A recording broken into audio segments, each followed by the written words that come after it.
Hi, everyone. It's me, Bob. We're doing a traditional media review. If you're new, those are non-comic book because comic books I don't classify as traditional media. I classify them as like specialty media or something like that. But I do classify them as books. So that's why they're still on the channel. Because this channel promotes literacy. We're all for that here. Enough with the disclaimer. Let's talk about the book. It's Montauk Revisited Adventures in Synchronicity, I think is the full title. But anyway, it's by Peter Moon and Preston Nichols. Preston Nichols, I've seen on the History Channel, and we'll get to that. But needless to say, I did read the first one. I will reread it again with my mother for this channel, if you want me to. Only if this gets a certain amount of views. If it does well, I'll review the first one. But needless to say, the first one, the Montauk Project, was more plausible. This felt like they threw shit at the wall just to see what stuck. It's supposedly presented as truth, but I came at it from the angle as fiction because it no longer lines up with my view of what the Philadelphia experiment was.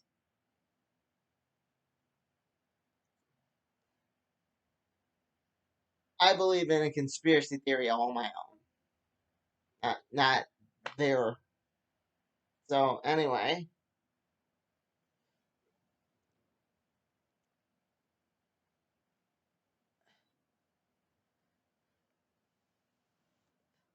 it's still better fiction than Truth of the Divine.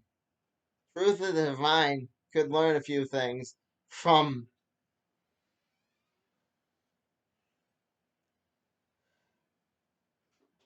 Montauk Revisited. Montauk Revisited has it all. Government mistrust, Nazis, gold, sequels, time travel, Mars, everything you'd enjoy if you were someone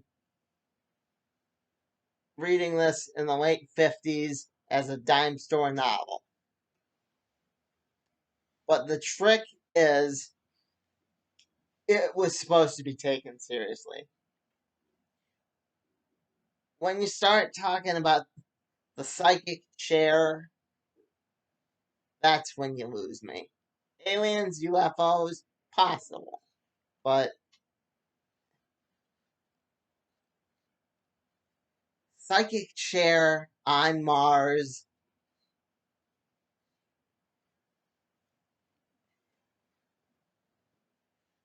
and all our allies covered it up. Same problem with the moon landing being a hoax.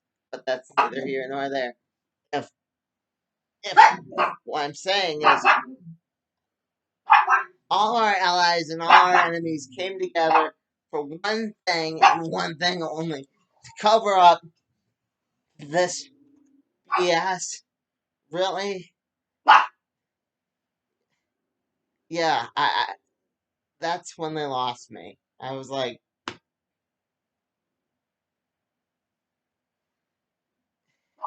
could be. I came back to this series because the first series, for me, held a happy memory, but that happy memory only held up for like half the book. Um,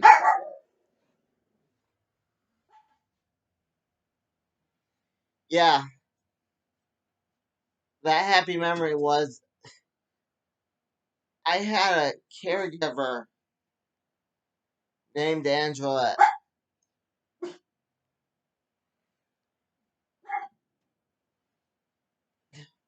Wasn't my friend, but also of same name.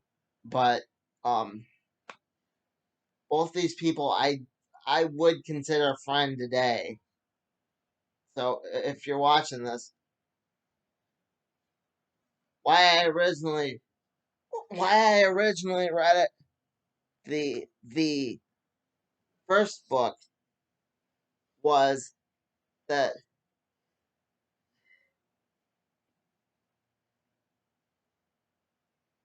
as I'm sure anyone who watched my video game playthroughs, I I used to be in the mind space that I believed basically a lot of the time travel, alternate timeline, what now seems like bullshit stuff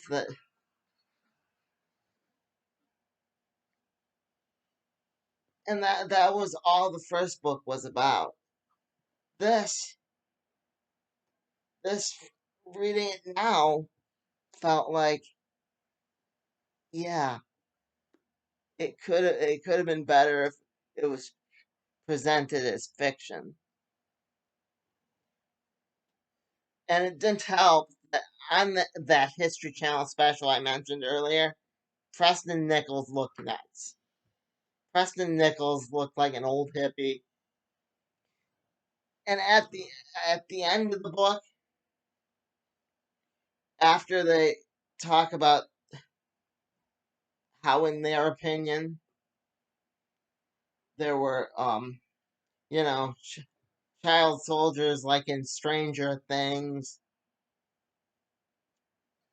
and monsters like in Stranger Things and stuff like that. After they talk about all that, they decide you gotta they gotta plug their book, all of them, all six of them. There are at least six books, and the ending was like, buy this one now. It would have been different if it was just those two books. It felt like a money racket. It felt like they were taking advantage of these people that believed in theories regarding Junior, the Montauk monster, or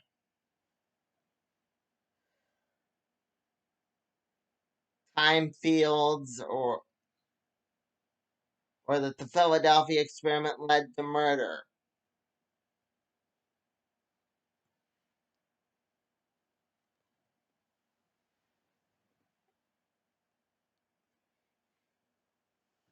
Like I said, everything was in here.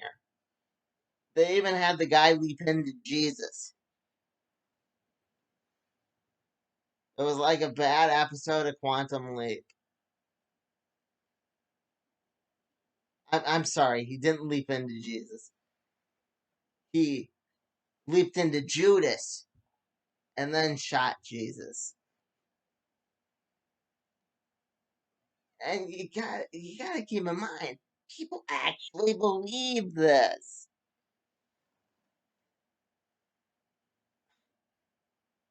I mean, yeah,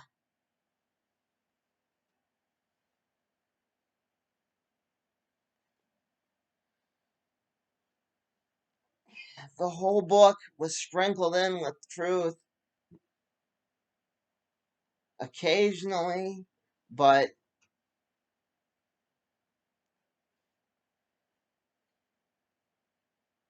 if you're really into finding out about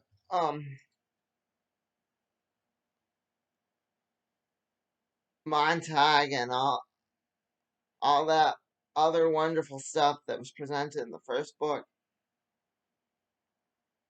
watch Stranger Things. They do it better.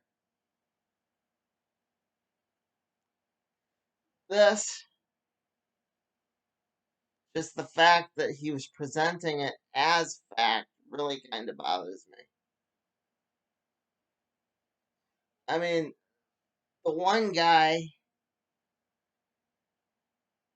that, by the way, he ends up having one of those books that got plugged at the end. They didn't use his real name in this one. The one guy gets arrested for associating with Preston Nichols in his radical, even in the book's narrative. They don't exactly make it clear why he got arrested, and he was supposedly one of these Montauk boys. Montauk boys are the name for kids like 11 in in Stranger Things. She would have been a Montauk boy, even though she is a girl.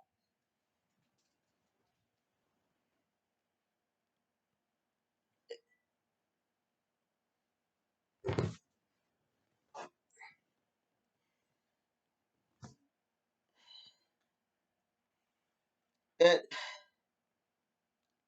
just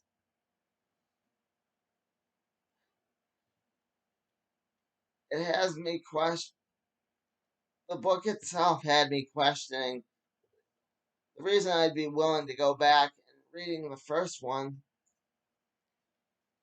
it had me questioning if that sounded silly too. That's how silly it ended up sounding. And they mentioned that the Montauk base was set up by George Washington. Keep or the Montauk Lighthouse, I'm sorry, was set up by George Washington. Keep in mind, he himself didn't do time travel. Why would the father of our country want to see what our country becomes? Yeah, apparently we didn't get into time travel till the late 30s. Yeah, again, trying to keep it neutral, but I really think they should have just went the John Carter route and made it a fictional book.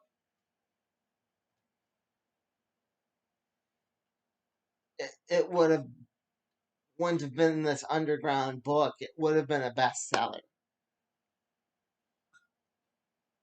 But yeah, I don't know.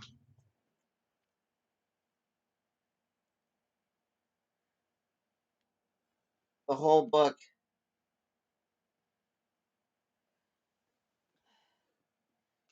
had him interview these people, and I just thought those poor people.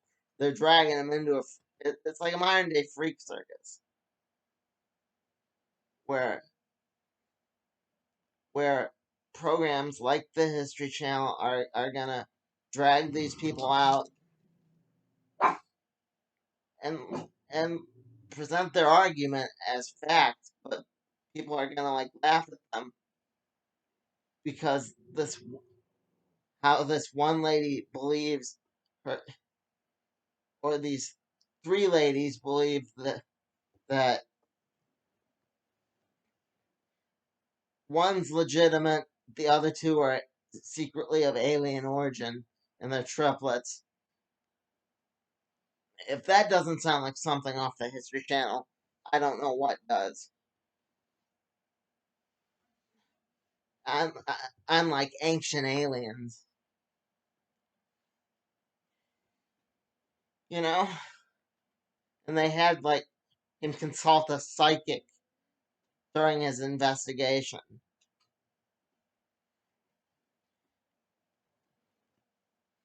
And when you consult psychics, to me, psychics have always been that buzzword. Hi, baby. Down.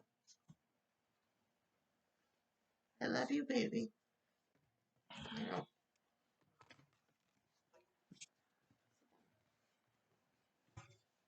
we'll deal with that later.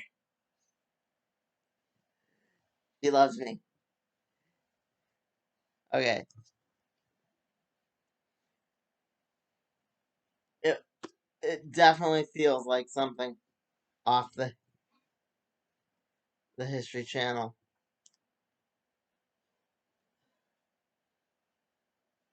That when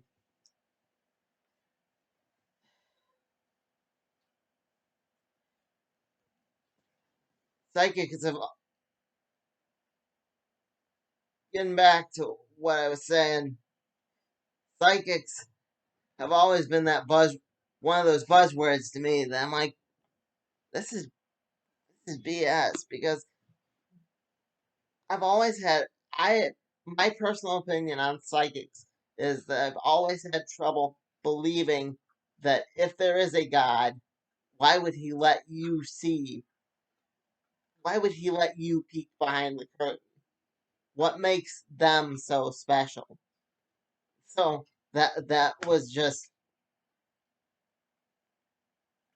just strike one right there.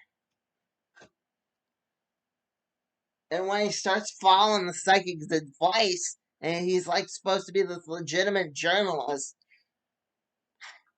I don't know. You know, that's not legitimate journalism. That's like the the court shows that I watch having a lie detector in court. Lie detector tests aren't admissible in court. Cops can give them to you, yeah, but they aren't admissible because people can fake it. People, you know,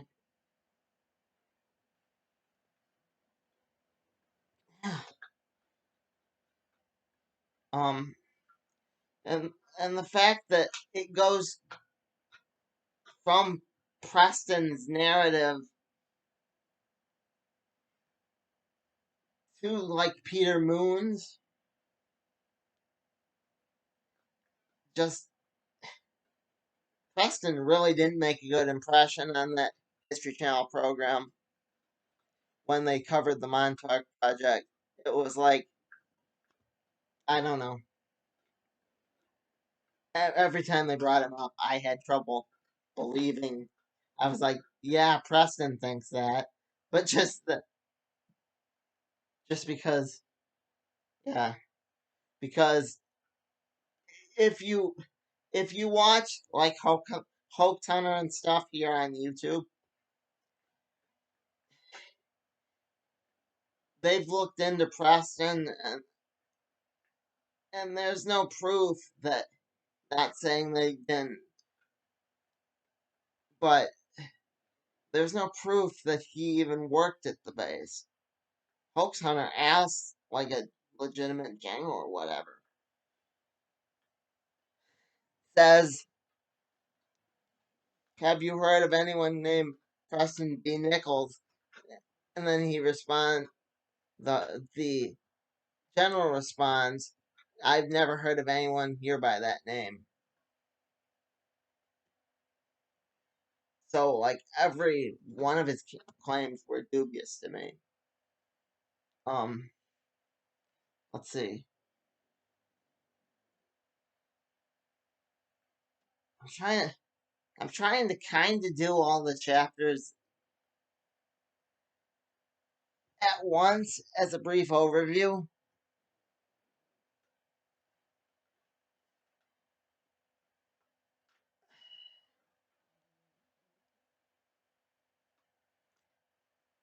I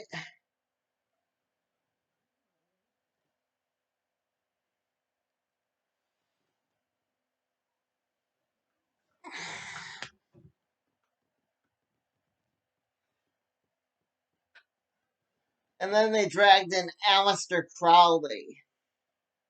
Aleister Crowley was a wizard or a witch. He was a practitioner of magic, which I don't know. I haven't done much research on him. I just don't believe in magic myself, personally.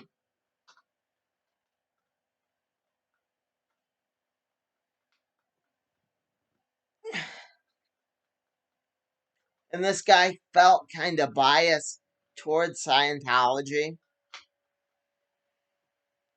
He brought up his own religious beliefs. That's why I'm comfortable pointing out that I don't like magic.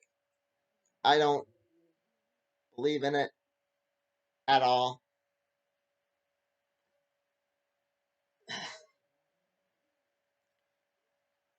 Because if this guy could bring in his belief that L. Ron Hubbard did all this with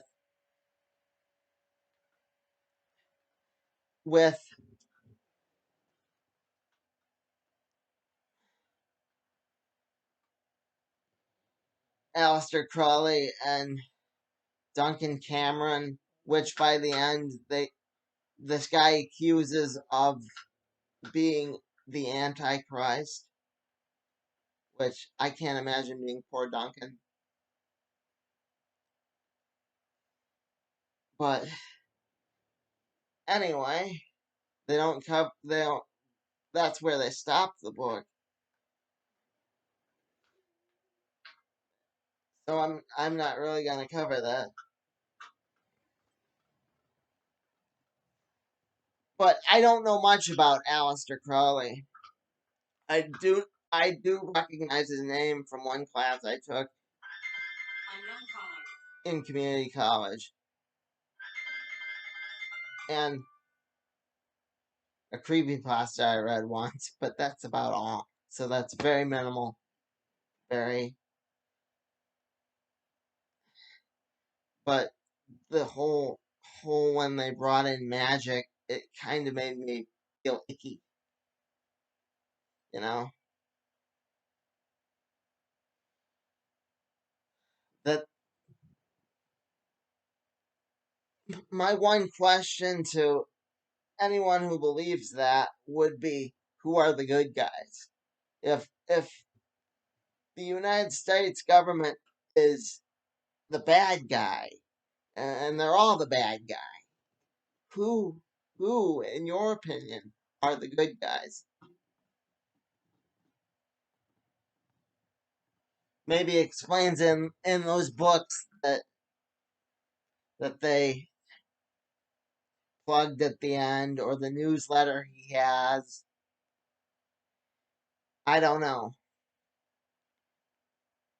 I'd like to, if you've read the third if you've read the third book, not books. If you read the third book and multiple other sequels, let me know. I'd like to.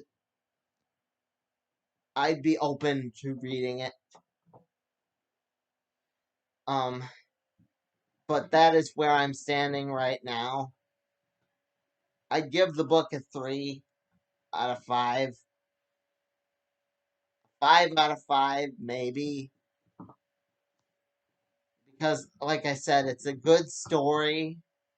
Not very believable, though. On the believable side, I'd give it a 2 out of 10. But, yeah, that's all I had to say on that.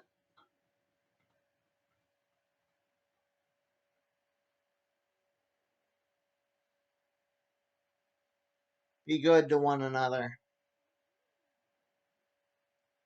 Like, comment, discuss how I'm wrong, how I'm right. Just discuss. Tell me about these books. Do they get any better? Let me know.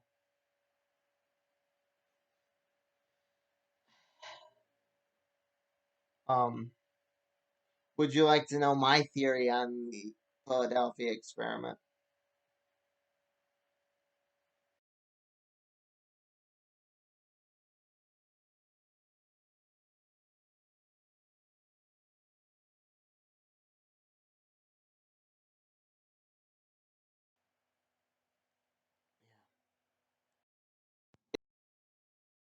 For the camera, but it got stuck. Okay. Hi. So, um, to end this review, let's just say I disagree. If you want to read a really good nonfiction book, read Ben and Jerry's Double Dip Capitalism. If you like fiction, oh, you can read anything involving the red panda or anything by the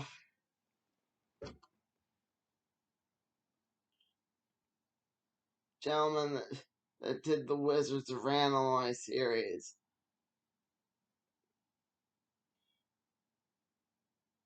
I'm quite partial to Sherlock Holmes myself. I mean, there's tons of good fiction out there. Read if you really have to get your Mars fix, read John Carter.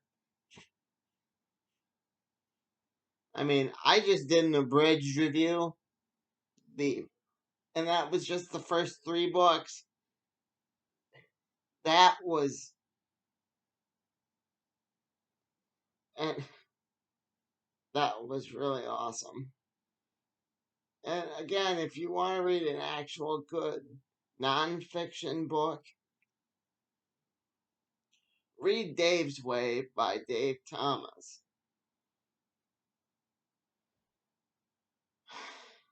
That's what I've been listening to. Um,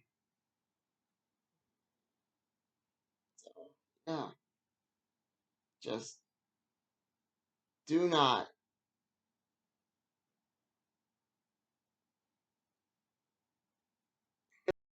give the gentleman who wrote this money. Thank you, and blah blah.